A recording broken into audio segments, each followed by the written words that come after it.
Good evening, everyone. How's everyone doing on this Sunday night?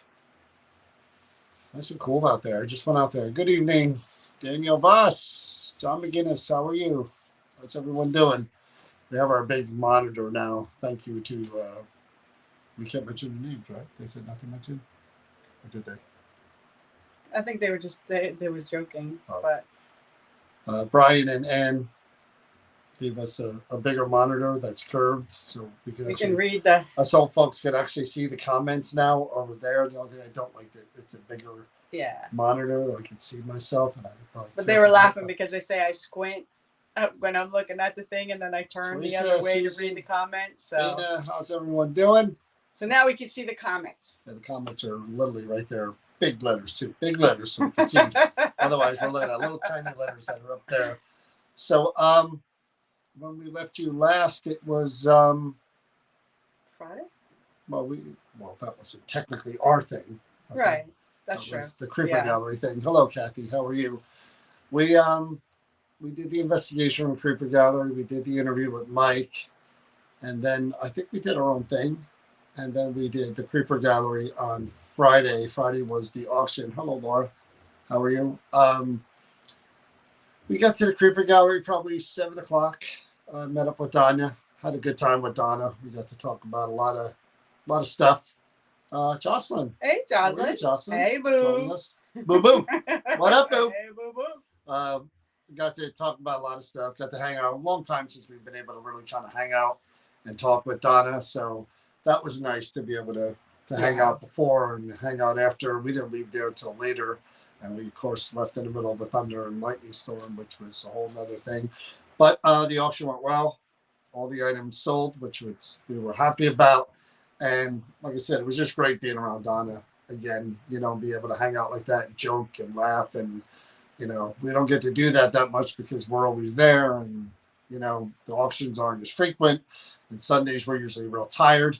Well, Brett. And we don't get a chance to go to New Hope on the weekends all that much. But it was really, really cool. We had a good time. And again, all those items, we saw a couple of our people bid on them. I call them our people, but they're people that follow our pages. Just waiting for anything from this side of the room. Kathy, let me tell you what happened. We had a meal with two people that we're friends with that follow our page. Well, and we hung out. Literally, I could not get a word in edgewise. So you with these people. I sat on our end of the booth and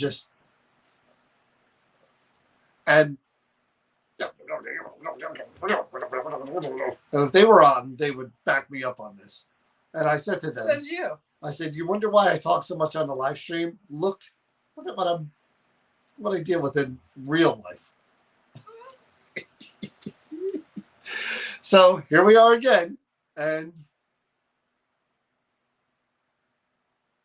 none. Zilch.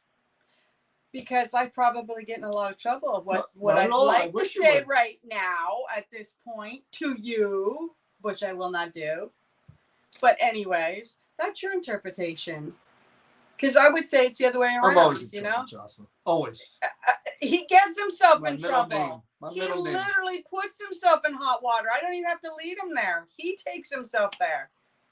But anyways, what I was going to say before he went on his litany of Crazy Town is Kathy actually got my favorite piece. The piece that mirror and the brush and that box. And if I had money to do this, that would have been a piece. I would have said, I always say I never want haunted objects in my house, but that would be a piece that I absolutely would have taken home and put someplace because I loved it so much. 100%. So we got to talking, Donna, of course, myself, about the object at the Creeper Gallery and how we do what we do there, and just about different things, and there are some objects we get substantial amount of information about, and then there's others where there's absolutely nothing. Nope. And I literally reach out to Donna, what do you got on this one? She's like, I'm still doing the research, but just go in cold turkey and see if you get anything. So we kind of take it from there. and just go through the we have a process for everything. And yes, maybe to some who are out there, it seems like it is the same thing that we do, but that's our process. And again, people are different. Everyone does things different ways. I get it. I respect it. Hello, Linda. But for us, David, it's introduce yourself, explain the equipment, talk about who we are and how we do what we do, try to make a connection within 30 to 40 minutes and see if they'll engage, talk, say anything that'll help us either validate whatever is on the card or whatever, or give us more. I would never criticize anybody's process because everybody's different. Oh, David, how are you? Everybody has a different way of doing something, and I would never critique that. No. I would never want anyone critiquing the way that I do something. That's a choice that I make for me. Except for you, of course. You deserve it. But no, honestly, I would never critique how somebody who says whatever way is right or wrong. No. I'm just saying that's our process, and that's the way we've always done it and the way we always will do it. And any place we ever go, no, we don't know. Take the Sterling Hill Mine. We're going there Saturday. We're doing another event there, and I'm looking forward to that because we always have a great time. Do I know the history of the mine? Yes. Do I have an idea of the ballpark number of people that died in that mine? A ballpark, yes. Confirmed, we have that number, but according to the director, that number is probably triple. So do I know the history of every single person who worked in that mine and died in that mine? No. Do I know the exact job that they did in the different areas and the different levels? No, I don't. So I cannot do the research, hey, Michael, on every person who ever worked there, where they lived, their family life. It's just impossible. You have to. So what, you're right. So what we do is, hello, Colette, we try to connect with who's ever around us, who's ever listening, and who's ever willing to engage and interact and try to find out as much as about that person as we can, whoever they are, if they're willing to interact and share. So, I mean, it's no different at all with haunted objects than it is. Only with haunted objects, we do sometimes have a specific name and some background information, but not always. Not always. You know, so the process is the same. You know, so that's again something I wanted to clarify as far as. And Chip Coffee, I just played the clip. I did a reel on it when we asked him the question. You know, when you're in a building and you're actively, openly communicating with spirits that you think are there, are they quote unquote stuck there? And he said, no, not necessarily, but if you're talking about them or things that they owned or whatever, places that they worked, and they're listening from wherever there ever is, they can, hey, they're dialing me up. We'll go there and we'll talk to these people. I mean, not for nothing, kind of like what you put on your post today about the double. Hey, Brian and Ann. Brian, my witness. I'm going to call my witness to the stand, Brian. Brian, during that get together, who was talking the most, her or me? Please, Brian. Confirm for all of us who was.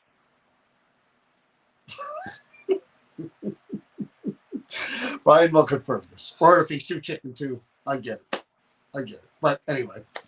But that's so win-win for you, no matter what. Chris and Ann, thank you. Chris and Ann. Thank you, Brian. You guys were talking to each other, and Ann and I were talking to each other. No, Brian. Now she's gonna play the lawyer and try to battle. No.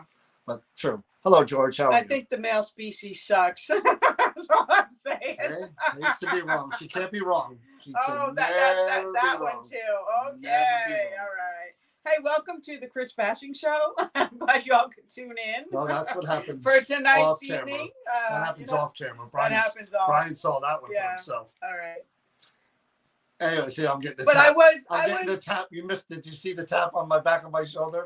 That's the shut up tap and you want to see the subject. No, but anyways, what I was saying about the double rainbow that we saw on the way home, and that how you made a reference to the fact is that you were you asked your mom, because things have been kind of bad lately. You've gotten bad news. I've gotten bad news lately. And you just wanted a good sign. And you were talking to your mom, you know, if you could just give me, and then we ended up seeing the double rainbows on the way home yesterday. And it kind of just, for both of us, it was, I looked up while John was driving and I said, oh my God, there's a rainbow. And oh my God, there's a double rainbow. And I was trying to give shots of it. And he talked to his daughter later, and it turned out she got shots of that and got the full double rainbows where I only gotten partial. And it did. There was something about seeing those double rainbows that just made both of us feel like, see, there's hope. It's something better's coming around the corner. And that's how I took it. And we didn't talk about it, but I saw his post, and that's how he took it too. Yeah. I've always said I'm a big believer in signs. A lot of the other stuff, I'm not a big believer in. Carmen. But signs, I'm a big believer, especially when I ask for them. And there have been a lot of times where I've asked my mom for a sign, and I've seen like really unusual things that aren't so blatantly obvious as me looking around saying, oh, there's a bird in the sky. There's a sign. No, it was weird stuff. Like a double rainbow. Hey, that's not a usual everyday thing you see. I saw 5 blue jays fly to the same branch right above me one time. They were literally like, dum, dum, dum, dum, dum, and they sit there looking at me kind of. And again, the double rainbow hasn't happened in a long time. So it made me feel good. And, you know, it changed my mindset a little about things because, yeah, things were getting a little crazy there for a little while. But anyway, I am a believer in signs more than I would like to do it. If there was a way to do an interview with someone about those type of things, I would do that. Yeah, I've had the patch on for a while, Carmen. It's an issue with my eye. It is what it is. No relief until at least November, but I deal with it. I get through. It is what it is. But we went. It's funny because we went to Sleepy Hollow yesterday, and if anybody's never been there, Sleepy Hollow is a cute little town. It's touristy, you know. There's people walking around, and we got there kind of later. We went to the cemetery. The town dates back to the 1600s, and I think the cemetery has been there probably just as long. And we were only at a half hour to go walk around and see the different things, and we saw quite a few. We fitted quite a bit. Yeah, mausoleums and headstones and monuments and stuff that were really, really cool looking. And not something you see every day in a cemetery, normal cemetery either. And it was funny because my son-in-law, my daughter, they were like, hey, you know, I'd like to come back here when we have more time. And we're like, we'll go back on this day, you know, and we'll go earlier and we'll check out more of the cemetery because it's huge. And I said, and I'll bring a recorder with me. Now, we haven't done anything in the cemetery. No lie. Gettysburg maybe is the closest thing to that we've done. We've gone on the battlefield and recording or whatever. Cemetery, I haven't been in a cemetery investigating or trying to in 15 years, maybe, or more. So when I said to them, I said, look, we come back, we'll be respectful, and we'll just go around the cemetery, certain areas, and we'll just run the recorder, ask some questions, see what we get. My son-in-law's like, no, bring everything you have. Bring all your equipment. I'm like, we are not going to be ghouls and walk around here and have them kick us out because I have an broad SLS. Daylight as well. I have, other things, and I'm walking around with all this equipment, and we're not doing that. No, broad daylight. We're going to be respectful. We're going to run a recorder. Other people there, no. And that's what we're going to do, and that's all we're going to do. So, I mean, again, I'm doing it for them and for my own curiosity, just here and there, especially the older headstones. I think, but again, really, really cool cemetery and cool town too. Walking around there, they have the lighthouse and everything. We were walking around, so it was a good time. But again, something I don't really like to do is go in cemeteries, and Chip Coffey brought that up too. Again, when I was watching that interview, he was saying, John, if you passed, hey Patricia, would you hang out at your gravesite? Saying that spirits aren't at the cemetery. And it makes sense to me on some level I wouldn't. But on the other hand, he's saying if spirits are in a place or not in a place and you're reaching out and you're talking to them, quote unquote, dialing them up, they may come round. And so the cemetery is no different. Right. So, I believe it's possible to make communication at a cemetery. I just think it's a little less respectful, less disrespectful. I think it's more disrespectful to do it, I think, in the cemetery, because it is the resting place. It's different than the place that they lived and, God forbid, on the battlefield that they died or something. I don't know. It's just weird to me.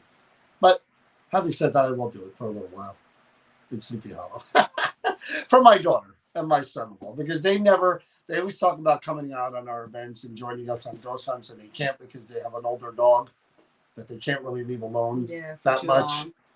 But so I'll take them and do a private thing with them, because I am the paranormal savior. And they are the artwork, and that's all you can say, is that the artwork and the sculptures of what is done in that cemetery is just absolutely amazing. There's one cemetery, I won't talk about what it connects to or anything like that, because we're no longer affiliated with these people at all. So and they did us a little dirty, so I won't really promote them or anything. But there is a cemetery that is connected to a family. Let's just say that. Now, again, back in 1700s and all that, 1600s, the people that owned farmland owned acres upon acres upon acres upon acres. And they usually had a cemetery somewhere on the property for the family. And this particular place, the cemetery's, I want to say, a mile down the road, 2 miles, maybe. And you could tell at one time, it'll come to her eventually. I know where you're talking about. You could tell at one time, this cemetery, when originally it was made to be on a little tiny hilltop, and it was very nicely done. The graves were separated in such a way. Beautiful spot. There was a tree. You could tell at one time it was a very, very nice family cemetery. But throughout the years, I guess the families kind of moved away or died off or whatever. And now you couldn't find it if you wanted to. No, you have to know. Off-road, wind up walking through all this high grass, getting deer ticks on you and everything like that. And then you come across broken headstones. And trees have grown over the headstone. So you see a tree, and then you actually look in the trunk of the tree, and you'll see part of somebody's headstone where the tree actually just grew up around the headstone and it's really sad in a sense. And we were talking, even driving through the cemetery, over like which you would prefer. And when you get older, you really start to think about this stuff more. My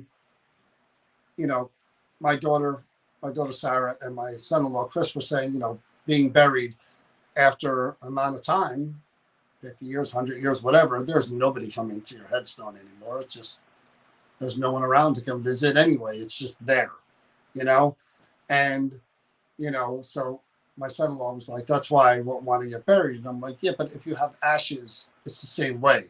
Someone's going to keep those ashes, maybe your kids, maybe your grandkids, but beyond that, not unless they're going to wind up they're going to wind up in the creeper gallery somewhere. No, the arrangement like what me and my daughter have. Why you get yourself? That me and my daughter have, are that she has the ashes of Christina. Her ashes are going to eventually, when Becky's ready, we're going to get together, and her and Chris's favorite. But that's different. If you have a plan to spread them, but you that's have different. a plan. You do but not everybody does. You're assuming that everybody does. I'm just saying you can make plans, just like you make plans to be buried at a certain cemetery. If you want to get cremated, you can make plans to be cremated and have someone spread your ashes somewhere as well. I'm saying if that wasn't the case and they wound up going to children, grandchildren, and beyond of course, then you just don't know what's going to happen. No, that's low class, Lynn. If someone's asking a baby, are you angry because you died? I mean, that's kind of, this is, again, in the paranormal field, you run the gambit between everything and anything. There's a guy, I don't know if you guys are familiar with, I probably shouldn't promote him and his name because I don't agree with what he does. His name is Steve Huff. Steve Huff designs these portal spirit boxes. Hey, Lorraine. But what Steve Huff does is literally that Titan vessel that imploded down by the Titanic, and those 5 people died. I think it was 5. He literally was doing a spirit box session that night. to try to communicate with them live on his channel. Now, again, if you want to disassociate yourself from emotions, which is hard to do, I get it, believe me. And Chip and I were talking about this, and I think we mentioned this. I can't remember who else I was talking to about this. In theory, this is just theory, and I'm not a ghoul, and I would never do it. Trust me. But in theory, there is no difference between trying to communicate with the spirit of someone who passed yesterday and 100 years ago. Not in terms of paranormal research and paranormal theory. Time should be irrelevant. It's if you're communicating with spirits and doing research, it really, shouldn't be any difference. But morally and ethically, yeah, there's a big difference. It's kind of like I did say this on, and again, and you have to put these things into perspective, and you have to think logically. And it's hard to think of logically when our emotions are involved, and what some might think is disrespectful, other people might think is science. But if you go back into history, when people started digging up bodies and body parts and trying to figure out the function of what the heart did with the body, and they did it for the study of how we can do surgeries and stuff, they were considered ghouls, and they were not accepted, and they weren't liked, and they were considered morbid. But look what they started and did for us and moved along to where we are today, where we can have open heart surgeries, we can have surgeries for kidney replacement and brain function and medications. And there's all kinds of ways that you can think of this, but it's on the spectrum.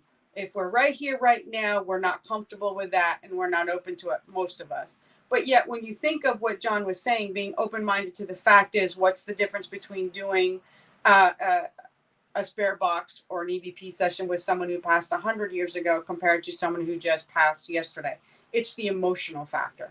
It's the having respect for the families that are still there. Yeah. I think that's what's involved. Yeah, but Carmen said it takes longer. Who says who?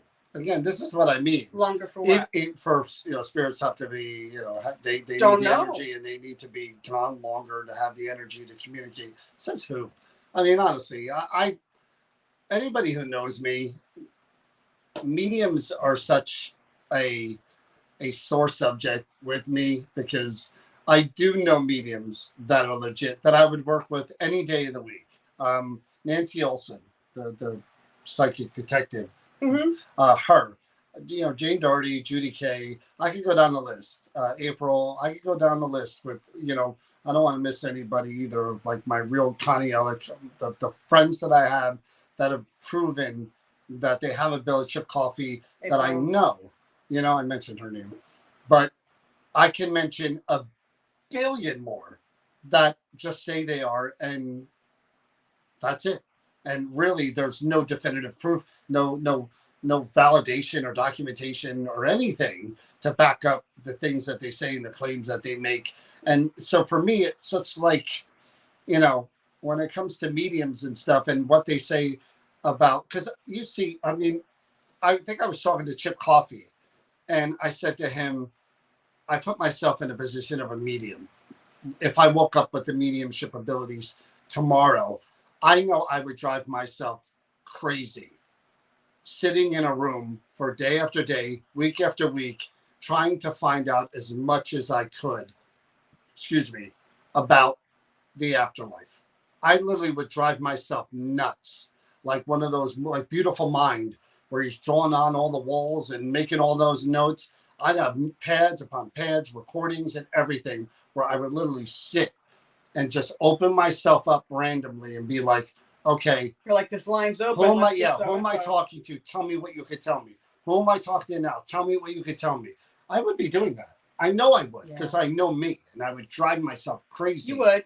Hi, Heather. Hi, Dana. So it's really tough for me to hear that mediums don't kind of have that kind of information, because it really, in my logical part of my brain, doesn't make sense that they're only given some information but not all the information. I don't know if that makes sense to anybody. Oh, we live our life, and we don't have all the answers and all the information. Okay, whatever. You would if you were over there, I would think.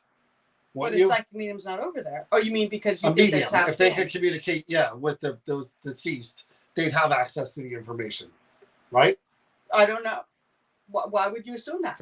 I don't know, because they communicate with the dead. But if that's not the information that they're getting, like they're not. But why not? I don't know. That's what I mean. Where do these rules exist? Where it's like psychic? Believe me, there's another one of mine where I'm going to get in trouble with people. I don't believe anyone's psychic. I don't believe in psychic ability whatsoever. Premonitions, maybe. I don't know. But you've had experiences with psychic mediums that that you just said that have said things to you that you can't explain. Psychically, no.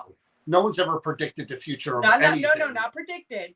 Had told you something that only... That's more mediumship than it is psychics. Okay. Psychics is totally different because there ain't a psychic I've seen anywhere say, we're going to have a global pandemic and it's going to be different than anything we've ever seen before. I didn't see one of those warning us ever before the pandemic. None that I've ever seen or known. So this is what I mean. He's an angry man. No, it's not anger at all. It's logic. It's logic. So for me, psychic stuff is really, really hard because, again, we can't use that to pick lottery numbers and all. Come on, man. Come on. It works for this, but not for that, and this for not for that. Listen, I'm gonna do the other side of this fence and be. Do I believe that everybody has the ability? Absolutely not. Do I think that they have all the answers? Absolutely not. But do I think that some people have abilities that we don't understand? Absolutely. I have dealt with and have different things myself. If you haven't experienced what I've experienced or what I went through when I was younger, so you couldn't understand why I have my belief system the way I do, and you have yours because you didn't experience what I experienced. I can respect that. So on the same token, I wouldn't want to belittle or take down. I'm not belittling or taking down. Is psychic ability something that can be proven? Can it? Yes. Yes, it can. A psychic could say, this is going to happen, and then it happens. Like saying that's being a psychic in my brain, not generalities like, I think the earth is going to warm up by another 2 degrees within the next 50 years, and storms are going to get worse and whatever. I'm talking, God forbid, a guy we never thought of who's now a mayor is going to be president one day. Okay. That guy is going to get, God forbid, whatever, assassinated. That's psychic ability. Like straightforward answers right to the gut and just to can tell you what to do, exactly what's coming. Yeah, but Patricia, you're talking about, again, mediumship and again, I mean, I don't know. Again, the psychic thing, how general are we talking about? Are we talking about you're going to meet a man in 20 years and you're going to be happy and you're going to... Are they broad or are they very... You're going to get a puppy one day. So what John is saying is your job, you'll get a promotion in 3 years' time. John is talking about somebody that can give him specifics. John is a guy that has to 100% be... Something has to be proven to him without a shadow of a doubt or he's not going to believe it. John doesn't believe in blind faith.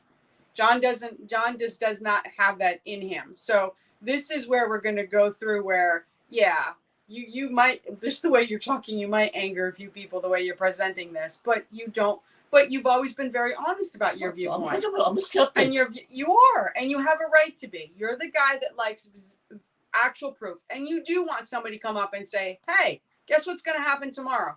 There's going to be a tsunami at this time, at this location, blah, blah, blah. That's how your brain operates. That's what you expect from a psychic medium. I don't think psychic mediums work that way. I don't believe that. I don't believe we're meant to have the full 100. If that's the case, see, that's such horseshit. Because let me. So you're giving what little tiny piece? No. Let me finish what I'm saying first. General. Let me finish. What I was gonna say is, how would this be in a world if we're living through a world where we're given all the answers? This is going to happen tomorrow. That's such an easy out. I'm not doing it the easy way. Listen to me for a minute. What I'm saying is, why would you want your life makeup that way? Aren't we supposed to go through life experiencing things? Aren't we supposed to be living our life instead of taking messages from someone else that will turn around and take us and get us through life without living it. So if you make a right-hand turn here, this is what's going to happen. So you're saying but the if you make a left, psychic mediums have that ability, but they're just not using it. That's not what I'm saying. That's well, not what I'm saying. I'm saying I don't think that we're supposed to have all those answers. I don't think psychic mediums are here to tell us exactly 100%. Hey, if you make a right what turn is the here, definition of a psychic? A psychic is someone who's been able to predict some of the things future in the events. future, but I don't think they're 100% all entailing all the pieces Then they're together. not psychics. Sorry. So you don't think someone can't get a I have a psychic prediction for you. So what about within the next 30 days, it will be over 90 degrees wait a minute. again. What about a premonition? Premonition's a little different. What's a premonition? What's a premonition? I'm asking you, what's your definition of a premonition? A premonition can be more general. A premonition is just an uneasy feeling. We're not privy to, but again, it's come on. Again, I can build a million different fail safes into. I could fly. Guess what? I choose not to fly in front of you, and I only fly between the hours of 2 a.m. and 5 a.m. when no one's looking. But believe me, I fly. And I fly high and I fly far. And believe me, I have this, but I was told I was given this ability to fly, but never tell anyone and never show anyone. Does that mean I can fly? But John, what I'm trying to argue with the fact is that I mean, come on. No, you can't. Come on. But you're being facetious. I'm not being. I'm being you're logical. Being facetious. I'm being logical. Yeah, but some things defy logic. Not all right. True. What about the belief in God? You're saying God is 100% real. It's been proven and fact. It's factual. A belief. It's a belief. It's a faith. It's a trusting, which you don't fully trust in. No. You're a guy who needs absolutely I've never seen him. 100% tangible proof. You don't just go by faith. This is what I'm saying about you. You are a very hardcore. I need everything in its box spelled out 100% A, B, C, and D. There's nothing in between. What I'm saying is, what would life be like if a psychic medium could tell you from point A all the way to Z, every little detail of your life and prediction and stuff, and what's going to happen tomorrow? You're saying, and then you're not living But you're life. saying there are people that can do that. I don't believe that there are people. I believe that they can have bits and pieces. I don't believe that there's a full picture and that you're meant to figure out what those bits and pieces are, how they pertain to you. A psychic medium does not understand, even to a certain point, a psychic medium, when they give you a message, they don't even understand what that message is. You're the one that's got to find out what that message is for you. Oh. I'm just trying to tell you this is how you want a definitive of what you think it should be. No, you're right. I should sit there. 100%. I should be there going, within the next 20 years, if a red car passes by and but then again I buy a Coca-Cola, you're being facetious again. Then bam it. So that psychic is right. So you think a psychic medium would be someone, and again, I'm saying there are very few who are amazing that I've come across that have said and done something that blow my mind with what they said that I don't understand how they know it. So psychics only have access to certain things, but not all things. Yes. Okay. I just wanted to get your definition. So the big things like the pandemic, big happenings in the world, they can't tap into that stuff. Why should they? But they could tap into you getting married when you're 52 to a guy named Why should they? Why should they? Because it's life-altering, changing things that if you think... Can you control that? If I had... Okay. But can you control? If I knew that there was going to be a bomb going off in a certain area, or 5 guys were going to go down the sub, yeah, I could control that. I could tell them not to. But you could tell them not to, but do you think they're going to believe I could still warn them. If I had that ability. And you don't think that they weren't warned not to do it, and they did it by anyways. People who said the thing is dangerous based on science. So why do you think they listen to a psychic? Okay, again, it's an out. Here's an out. Here's an out. Here's an out. Here's an out. I'm playing devil's advocate. I have to play the other side of this. Whatever. I've got to let you know that there's 2 sides to this. It's not just all one way. Yeah, and again. Get rid of that person. Can you? We don't know why either, so you don't need to be on it. So. Yeah, but you're talking about mediums. You're not talking about psychics. You're talking about mediums. Most people that solve those type of missing persons, those people are usually, unfortunately, deceased. And we've interviewed one of those people, and they claim that the spirit of those people, they could see what happened to them and pick up on their energy. And we met someone who could do that. So that's something totally different. And she's amazing. What we did an interview with her. So John's not saying that he doesn't believe. Yeah, I did. And John's not saying that he doesn't believe in any of this stuff. I believe in mediumship, not all. But I believe there are. But he has a hard time with, because John feels that a psychic medium should be able to tell us when some disaster is coming down the road, or no, they should only be able to tell us what color car I'm going to buy 3 cars from. But this is you deciding that there's a definitive of how it should be done. Oh, it's so funny. It's laughable. But you're entitled to that. You're entitled to your belief. And I know how your brain works and how you operate. And John and I, as you can see, John and I don't necessarily we're not on the same side of the fence when it comes to certain things. John leans towards logic. Do I believe in everything? Do I believe that? No. Do I believe that there's a very small portion of society who has the ability? And none of them said. But I don't believe that they have all the answers. 1 million people. Not one of them said this. Oh, could you imagine if a psychic medium could read and know all of that? Then they would be able. They'd be the richest people in the world, because they know. No, but they're not privy to that, because the big stuff is shut off to them for some cosmic reason. Get out of here. That was just a thing. Hello, Bob Christopher. How are you? Rut-row. No, this is a good debate. This is what people need to have. Good debates.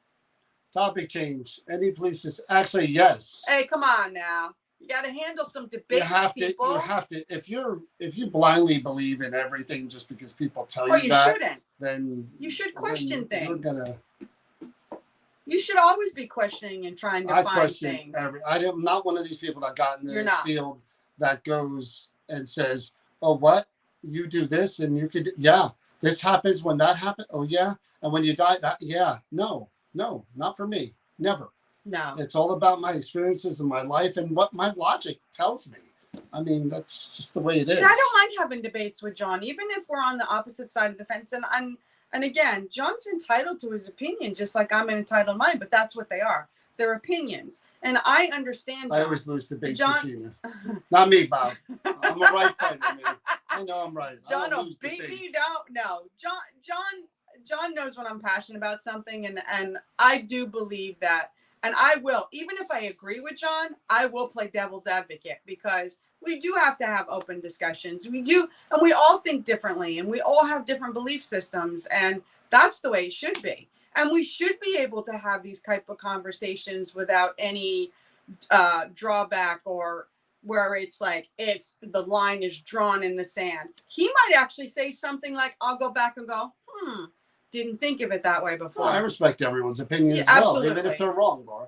Absolutely.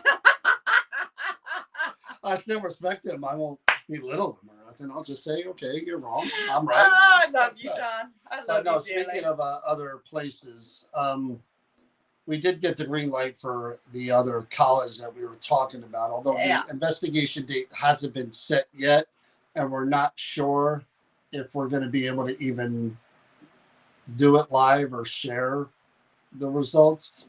That's something we need to talk about with our contact there. But we have been given a green light. They want to set up an investigation date. So this will be our second college. And we're kind of like stoked about that, because I had never investigated a college before. And yet Centenary College kind of came out of nowhere. And this one came as a result of Centenary University. So looking forward to just getting in there, turning the lights off. And that's the fun part, because the building itself, the buildings aren't like super old. They're early 1900-ish, I think. And they've been all renovated. But there are claims, including the person who's bringing us in, his office, when we were in it, we were hearing bangs and and we walked down a hallway, and all of a sudden an overwhelming smell of perfume hit me in the face, and I couldn't understand why John and the individual who was taking us on the tour didn't react to it. I'm like, and I really couldn't breathe. I'm like, you guys couldn't smell that? And they're like, no. And it was just like, it was over. Like, I wish someone would open a window and just like let some air in, and there was nobody there. I so wanted to do like the Zach Baggins thing, but I didn't have any equipment with me. You know how he's like interviewing someone, and then something happens, he's like, I'm going to stop the interview right there. And he takes out his recorder and he holds it in his fingers, and he's like, is there anybody? I so bad want it, but we don't bring anything with us when we do the interviews, because it's just about listening to the history and the claims and letting them know us and yeah, exactly. And literally we're sitting in the office, and he's like, I won't be in my office, and his assistant will be, who sits outside the office in her space, will hear furniture moving and things going on like in his office. Yeah. And she's like, you were gone, and all I heard was stuff moving. And we're sitting there, and he's talking about it, and in the corner, I mean, boom, we all jumped. Bangs, and we were like, we all jumped like that. Okay, we're and just he's gonna like, ignore and like continue on with exactly our like that. And so it was really cool to be there and witness it happening in front of him. So again, one of those things where there's nothing cooler than being like the first ones in a building to investigate it, and not having any kind of like idea of where you're going and the nooks and crannies of the building, and just wandering through, and just and again, these buildings are so much space. Yeah. So you're going through, and you're just kind of like feeling it out, going into different areas and seeing what's what. And I can't wait to get in there and do that. And there's the cool thing about this place is that when you think you know everything, there's another layer that's peeled back, and it was revealed to us, and then there was something else after that layer, and it was just like, and I think we'll be able to talk involved. to that. We'll be able to talk about that once we figure out the investigation part of it, whether we can say that we're going to be there and we're doing something. I think we could talk about the other aspect, because there's so much. We were taken aback about how much. And again, it sucks to have to be cryptic, but yeah, there's we'd like to spill. Like Chris said, there's another layer to this that is unique to universities and colleges. I mean, there's a cemetery on the property. We can't say anything about it, and then there's another area of the property that's could add to whatever's going on there. So, really, really cool. But again, the buildings themselves have all been renovated, so they're modern looking, which again, with full incorporated with the old. Yeah, they didn't take down the old. They used the old. They literally built around it. Yeah, and they used some of the old material to build the new, to remodel the buildings. But again, people think, these buildings look new. How could they be active or whatever? Well, again, the land was there. These other people were there we know about before, and they're experiencing things. So you're not going to say liar, liar, liar, liar, liar, liar. That one is like 10 people. The same thing with Centenary University. It was like, you hear, oh yeah, that one. Oh yeah, the student. Oh yeah, that one over there. That one over there. You're like, and people who didn't even know what we were there were like, all of a sudden they go, "What are you doing here?" And we go, "Well, we're just here doing it." Oh, did you hear about the story of what happens in here and like in the noises and they didn't even know what we were there for. And then when you can validate it yourself and actually experience what they experience, I think that makes them like nod and smile, like, see, we weren't. I mean, I can't tell you how many people that do reach out to us and are just like, we don't want whatever is here to leave. We're okay with it. We live with whoever this is just fine. But all of our friends think we're nuts, or our family members think we're nuts. Could you just come in here and, like, there's a guy that I know I'm really, really good friends with, and he rents a place. And I can't say who he is or where he lives or anything like that. And he's been telling Chris and I for years now that the place I'm living in is active, and it's getting worse and worse to the point where this guy now, and I feel bad because I love the guy, he's sleeping on his couch downstairs because there's so much going on in the other rooms. And I would always say to him, let us come there, let us do what we can do, try to help you, we'll try to help the location. And he said, the guy who owns the building will never, ever go for having anybody in here doing anything. So we're going to kind of have dinner with him and just not do anything because, again, out of respect for the guy who owns the property, but we are going to kind of see what we can see you know, and it's a shame when it gets to that point. And believe it or not, that's a thing. If you're renting an apartment, if you're renting a house, um, and you think it's active, you can get in some hot water bringing a paranormal group in without the permission of the person who owns the property. Because we talked about this before. Look it up if you want to. Look up Tom's River family breaks the lease because their place was haunted. Tom's River's in New Jersey. Look it up. If you don't believe me, you'll see it yourself. What happened was this family broke their lease and moved out of this property. And because they said the place was haunted, they were experiencing all this stuff. Well, guess what? The landlord said, I lived there for 20 years before they moved there. There's nothing going on in that place. So he not only took them to court, he took the paranormal team to court too. So it's possible to get mixed up in something that you didn't want to get mixed up costing you. So we always tell people when they reach out to us, we're like, look, try to get permission. Try to get permission, because otherwise it's a slippery slope to get mixed up, because you do want to help them. And I don't remember, if you Google it, Chris, you'll be able to see it. Look, Tom's River, NJ, like Google just family moves out, breaks lease because house is haunted. It was on the news. Yeah. It was in the local papers. So it won't be hard to find. And again, this paranormal group, who I don't know, I know nothing about them, the video that they showed of their evidence was not much. But I think a news crew went in there and stuff happened. I'm not sure. Was it something like something tipped off the stairs or something? Yeah, it was something. Yeah. Kind of rolled down the steps. But I think the news went in there. And, you know, it's like I said, you got to get permission. And for this place, with my friend, I would have helped him without the owner knowing it. I would have done it in a minute if he said, come in and do it. But he just didn't want no part of, God forbid, of his land. We would have never told the landlord or anything. No, but he should always get written permission. Yeah, he didn't when it comes to stuff like that. And he's moving out because it's so active, he can't take it anymore. That's sad. And, you know, I like this guy a lot, but we're going to go in there and just have dinner, because he said it's all the time. It's when he's alone, and he lives alone. And he said, I'll be there after work, and I'll come in, and things will start happening. So, really scary stuff? According to him, like, doors will shut. I'll hear footsteps. And according to him, it's got more aggressive, which is why he's moving out. He can't take it anymore. So, I mean, I like to, and again, if we see something happening and going on, I mean, you know, it may be worth contacting the landlord ourselves and saying, look, if you'd like, we could come in and address this. And if he still says, hell with you, no, blah, blah, blah, he's lying, then nothing you can do, you know? But Bob's not a liar. And Bob's not Bob. People don't know who he is anyway. But he's not a liar. He's not a guy who makes things up. So him, I believe 100%. 100%. Yeah. Can he just ask spirits? No, that doesn't always work, Laura.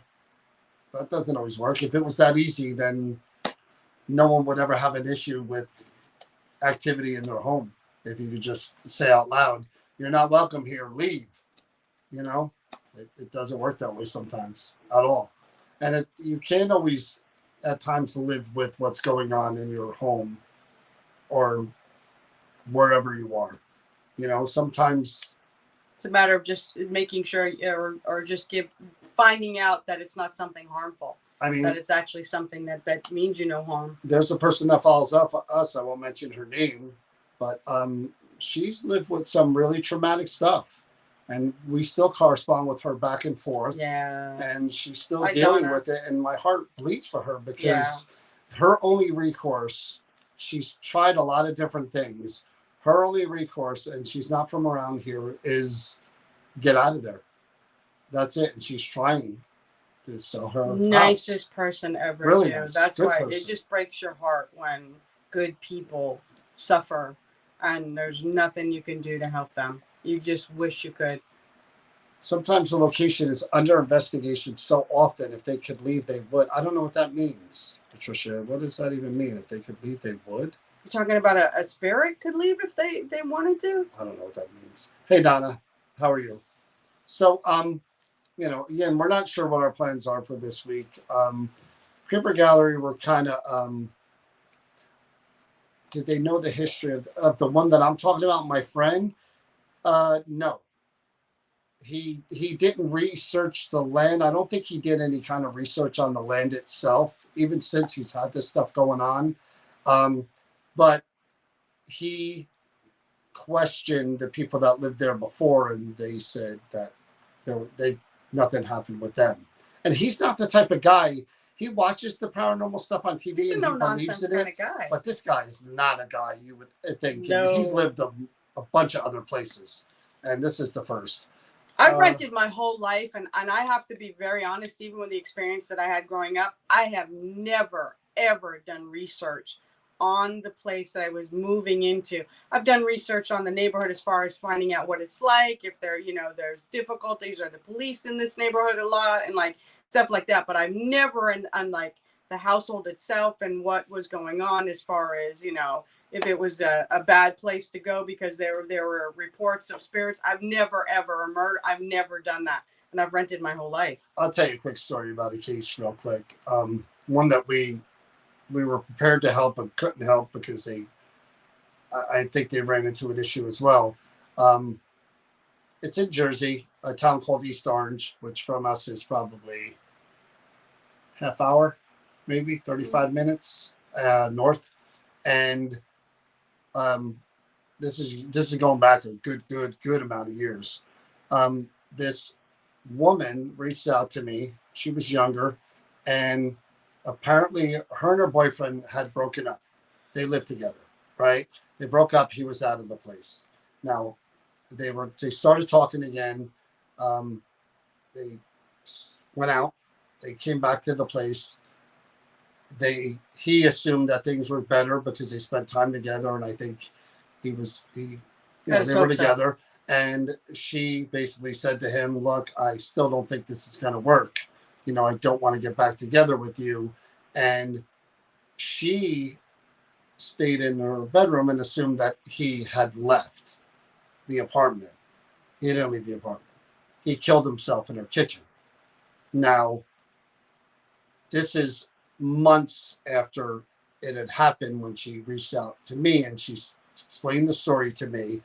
And I'm like, is anything happening, or are you is it a feeling that he's still around and he's still there? She's like, his cell phone will call my cell phone. And she's like, and I know his family members don't have that cell phone or anything anymore. It's an old cell phone that it was just, whatever, gotten rid of her. Nobody has that cell phone. And she's like, and I found a keychain of his, like on the kitchen floor on a table or something, like 3 months after it was just there. And she's like, I know he's here. I could feel it. He's here. And so we had said to her, we'll come in there. We'll try to help you the best we can. And she's just like, I feel like he's stuck here because of me, because we broke up and I won't get back together and he won't leave. I need to help him move on and cross over. And we were all set to go there. And I got a call from her mother, I think the day we were supposed to come there, saying, don't come. She changed her mind, don't come. And I said, are you sure? She seemed pretty adamant about everything and whatever. Her mother's like, don't come here. If you come here, you're going to have trouble. Meaning there were going to be people waiting for us that we necessarily didn't want to deal with. So we didn't help her. And I'll never forget that to this day, because I always wonder, I tried texting her stuff after, but nothing. But I always wondered what happened with that. And if I think she was going to move out, though. I don't remember the whole I could have sworn that her exact was she, no matter what happened, she was moving out anyways, because she couldn't stay there anymore for her own peace of mind. I don't remember that part of it, but I could have sworn that's what she said to you. Just always corrected. She always has to. During our whole lunch meeting, this is what I dealt with I made the mistake of saying that where we were in Sleepy Hollow, that John Zaffis lived a certain distance from there. And somebody had to say, no, he actually lives. So this was a pattern today. You should case you're keeping score. Hey, Wendy. Wendy's in Tennessee. What is she doing in Tennessee? You know, that's a good question. Who said that? I can't. Oh, I got to do it on my phone. Could you see who asked that question? No, it's not on my thing. If my eye is gonna.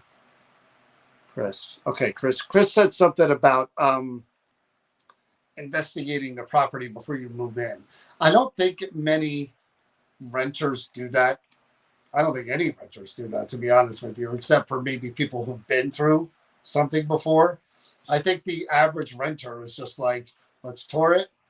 Do we like the place? Does it have enough bedrooms, bathrooms? Is it a nice neighborhood? Can I afford it? Done and done. Let's sign the lease. I've never researched any place that I live, and I'm a paranormal investigator for crying out loud. But I think they only look into it after the things start happening, which probably isn't a good plan.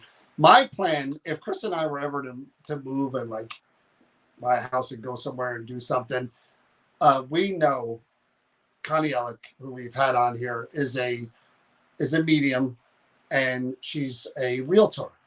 So Connie Ellick, we had her on here. Maybe we'll do that again sometime.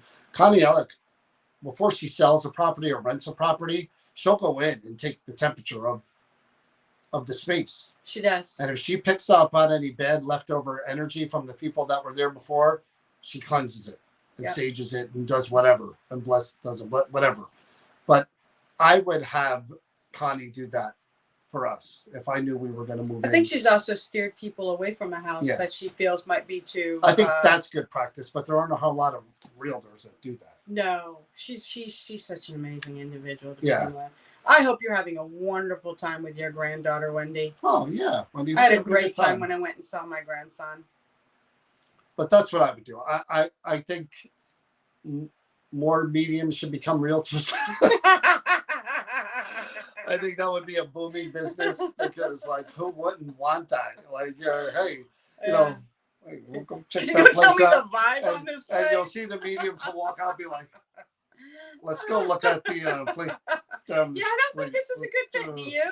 The energy's a little low. Like, you might want to look up the newspaper articles for about 25 years ago.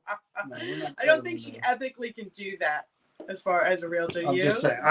Kevin, you might want to think about that for your place, Kevin. That's a reality show in the making. No, we actually said that. We actually said the same thing. See, Patricia, like minds think alike. Right? She should do her own reality show. That would be pretty cool. She's so into it. She'd be very good on a show too, I might add. But again, as far as this week, not sure. I mean, Creeper Gallery, we're almost caught up with everything there. I know Donna mentioned some other stuff that may be there, but maybe take the week off this week because we do have an event on Saturday, which is going to be a long night for us. As far as things that are coming up, I do keep mentioning the Mind Ghost Walks every Sunday in October. It's an hour and a half, $25. It's basically a short version of the ghost hunt. It's well worth the $25. We take 10, 15 people in at a time. We show them all the hot spots. We turn off the lights. We do different things. We try different experiments. I'm not going to say because they're watching out there as usual, like everything else we do that they watch. But we do different stuff in different places and try different things. And it's really cool. And people had a great time last year. So we're bringing that back. That's every Sunday. If you're interested, email NewJerseyParanormal@yahoo.com. Specify the date and the time that you want to come on the tour. Andrea Perrin is going to be at Centenary University Halloween weekend, October 28th. We'll be there as well. The ghost hunt is sold out, but you can see Andrea lecture about the real life conjuring house. She was one of the children that actually lived in the house that the movie was based off. She lived there. It was her family, and she experienced a lot of the stuff there. She'll be doing a meet and greet. She'll be signing her book. I'm sure taking pictures and doing an hour and a half lecture. She is an amazing and nice very lady entertaining really speaker. Nice. Yeah, that's October 28th, Wendy, at Centenary University in the one theater, the Little Theater. Andrea Perrin, she's going to be selling her book. If you go on the Centenary University events, you can see where you can purchase that if you're interested in that. But that's going to be Halloween weekend. And from what I hear, there's going to be there's going to be a lot of stuff going on downtown, Hackettstown, for Halloween. So you'll be able to attend the downtown, whatever festival thing, and then come up and do the lecture and come hang out with us a bit. That's good. That's cool, Donna. Donna said that. Andrea was just on Alaskan Cruise. She was on. So that's something to plan for Halloween weekend, as well as the ghost walks. If you haven't been to Sterling Mine before, it's a good way to get your feet wet and see what's in that mine and kind of go on a tour before you do the big ghost hunting. And we are letting children, but again, if you have any kids and you want to do this, just make sure they're mature enough, because screaming and crying and stuff, although it entertains me, a lot of other people don't like that. No, we don't. We definitely don't recommend anyone under 10. Steps on my lines. No way. Steps on my lines. Just. So they heard you. Sure I heard you. Sure they did. I try, people. See? I try. See? I'm talking tonight. I try. Does he like it? Hey, you heard him. Literally get your feet wet. Just because the mind is usually damp in certain places. Brian, thank you for corroborating my testimony. No, 100%. Don't try. I'm going to step all over you. Don't try it. Spit all over you, step all over you. Brian confirmed everything. I don't care about that. I just want to say you can't testify on your own behalf. I want to say thank you 100% to Brian and Anna, because I don't have to take and You're good, you. Yep. You're good, you. Thank you, so that we could read the comments, because these old eyes, I'm not looking down as much. I'm not squinting into the screen. So thank you, Brian and Anna. Really appreciate you fixing that problem. And that giant fruit bowl that you got, Chris. Black. That giant fruit bowl that you got, Chris, was just... she's going to be eating that for days. For days. Chris ordered a fruit thing. And I ordered a fruit it was a dish. cup about that big. It was with one grape in it. You're right. It was ridiculous. It was the cup was so tiny. Anyway, that's it for tonight. We'll probably be back on Tuesday doing something. If it's not, New Jersey has a lot paranormal. Yeah, Gettysburg is another December. I'm going to post that, because I'll post that in the next few days. The December 2nd or 1st and 2nd in Waynesboro. That's a whole nother thing that we're doing, that we're going to try to sell additional ghost hunts too. And again, the cobblestone. Yeah. Eventually, there will be a discounted room rate for, I don't know when, people. It may be the week before. It may be the day before. But Chris is saying it's going to happen. That means it will happen. Just not on John's time. Eventually. Eventually. So be on the lookout for that. All right, guys. Have a good night, everyone. Good night. Be safe. Stay healthy. And please be kind.